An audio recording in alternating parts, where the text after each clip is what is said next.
અડધો કલાક થવા આવ્યો, આસપાસ તો કોઈ નથી દેખાતું. કિંજલ, હવે શું કરશું? મને લાગે છે કદાચ આપણે ક્લૂને સમજવામાં કોઈ ભૂલ કરી છે. ક્યાંક 11 મુલ્કો કી પુલિસનો અર્થ એમ નહીં થતો હોય ને કે 11 વાગ્યાનું વિમાન. ના ના, મને નથી લાગતું. તમે જુઓ ને, 11 કિલોમીટર પર એરપોર્ટ. આ વાત તો એકદમ બરાબર છે. ચોક્કસ ગડબડ બીજે ક્યાંક છે. શું હતો આખો ડાયલોગ? શું હતો? આપણે વાંચીએ. હા,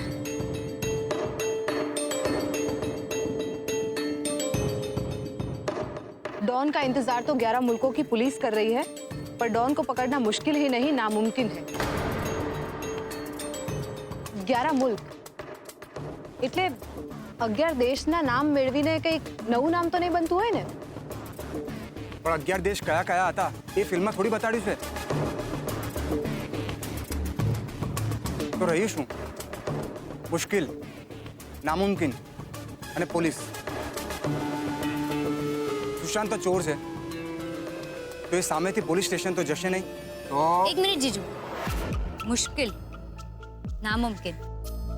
નામુમકિન એટલે અશક્ય. સુશાંત માટે અશક્ય શું છે? પોલીસ સ્ટેશન જવું. એનો મતલબ આપણી નેક્સ્ટ ક્લુ પોલીસ સ્ટેશનમાં છે, નહીં તો એની આસપાસ. અને હા, એરપોર્ટ પર પોલીસ બૂથ હોય છે ને, તો બસ આપણું કામ થઈ ગયું. ના કિંજલ, મને નથી લાગતું કે આ સાચું હોય. મારી વાત માનો ને જીજુ. જેમ સેજલે કહ્યું એમ સુશાંતે અત્યાર સુધી આપણને ચિઠ્ઠી આપવા માટે 2 માણસો ભાડે રાખ્યા હતા. તો અહીંયા પણ બૂથ આગળ કોઈને ચિઠ્ઠી આપીને ગયો હોય. ટ્રાય કરવામાં શું જાય છે? હા, આમ પણ જો રાત થવા આવી છે. કરી લે જેટલા પ્રયત્નો કરવા હોય એટલા. છેલ્લે એક જ ઓપ્શન છે, જામનગરની ગાડીમાં બેસવાનો. સેજલ આટલી નેગેટિવ વાતો કેમ કરે છે? કારણ કે મને તારી ચિંતા છે. તને ખબર છે ને, જો આપણે સુશાંતથી હારી જઈશું તો એ તારી સાથે. સેજલ, સેજલ, જો તું આમ ઢીલી પડી જઈશ તો મને કોણ હિંમત આપશે? હા, અને આ સુશાંત જેવા તો કેટલાય હશે જે સમાજમાં છુપાઈ છુપાઈને નિર્દોષ છોકરીઓનું જીવવું હરામ કરી નાખતા હશે. આપણે સુશાંતને પકડવાની શરૂઆત તો કરીએ. કોને ખબર, ક્યાંક આમને આમ સમાજનો કચરો સાફ થઈ જાય.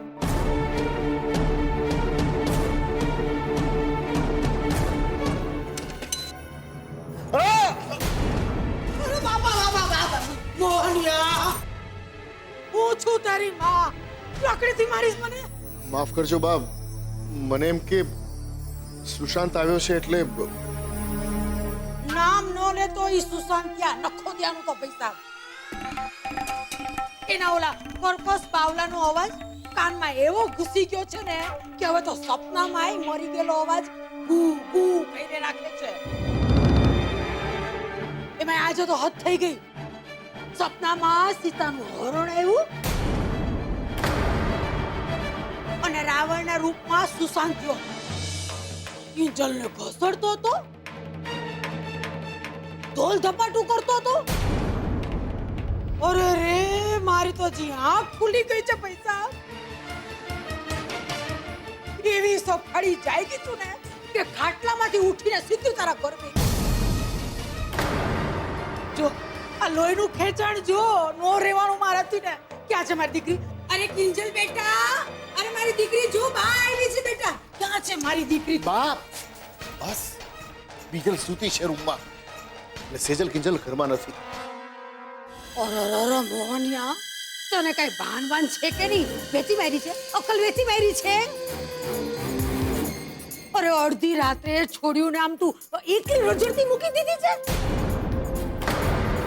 અરે પછી આ પોલીસને બહાર બેહાડવાના વારા આવે કે નહીં કહું છું? એવું નથી બા, એટલે કિંજલ અને સેજલ જૂનાગઢ ગયા છે રૂપેશ કુમારની સાથે.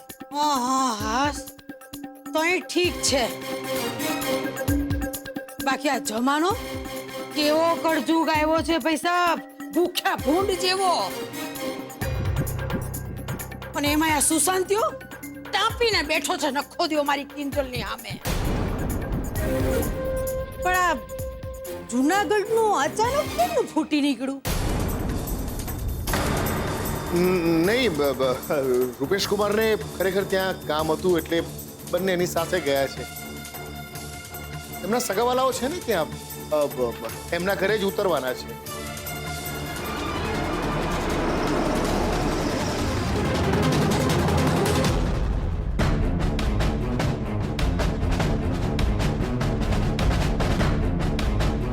राणा साहब, તમને પહેલા કોયડા વિશે તો ખ્યાલ જ છે ને? કિતને આદમી થે, 2 या 3, અને બસનો ફોટો. તો બસ એ જ કોયડો ઉકેલી અમે સીધા અહીંયા ઇન્કમટેક્સ ઓફિસ આવી ગયા. અને જેવા અમે અહીંયા આવ્યા તો એક ફૂલ વેચવાવાળા છોકરા અમને બીજી ચિઠ્ઠી આપી જેમાં બીજો કોયડો હતો. ઓહ, ક્યાં છે ફૂલવાળો? ચલો અહીંયા જ હતો એ ફૂલવાળો. ઓહ, તો ચાલો તપાસ કરીએ. ચાલો.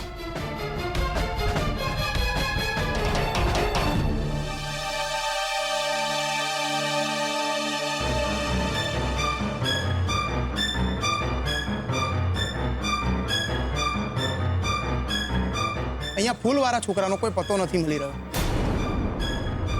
તમને બીજી ચિઠ્ઠી ક્યાંથી મળી હતી? ચલો આપણે ત્યાં જઈને તપાસ કરીએ. હા ચાલો, હું બતાડું તમને. ચલો.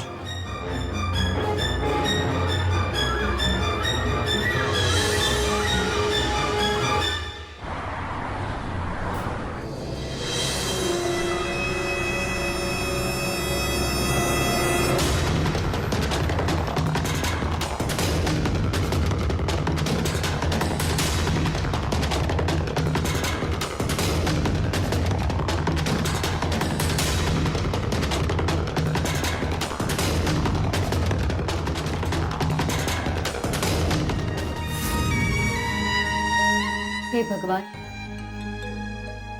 મને આ રાક્ષસથી લડવાની શક્તિ અને હિંમત આપો. કોઈક તો રસ્તો સુજાડો કે જેનાથી હું આ દાનવથી છુટકારો પામી શકું. પપ્પા,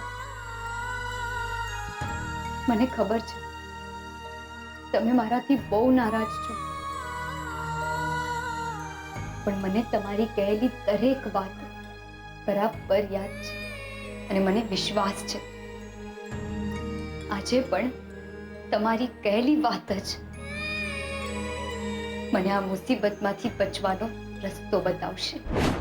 કૃષ્ણ ભગવાન અર્જુનને કહી રહ્યા છે કે અર્જુન, માણસની સૌથી મોટી નબળાઈ એનો ડર છે. મૃત્યુનો ડર, પોતાના આપ્તજનોને ખોવાનો ડર. અને માણસ જો આ ડર પર કાબુ મેળવી લે ને તો એ અપરાજિત છે, એ અજિંક્ય કહેવાય. જો તું સાચો છે, તારી લડાઈ ધર્મને પક્ષે છે, સત્યને કાજે છે, તો સ્વરક્ષા પાપ નથી, ધર્મરક્ષા એ ગુનો નથી. બટ હે અર્જુન, ઉપાડ ગાંડીવ ને જીત મેળવ તારા ડર ઉપર.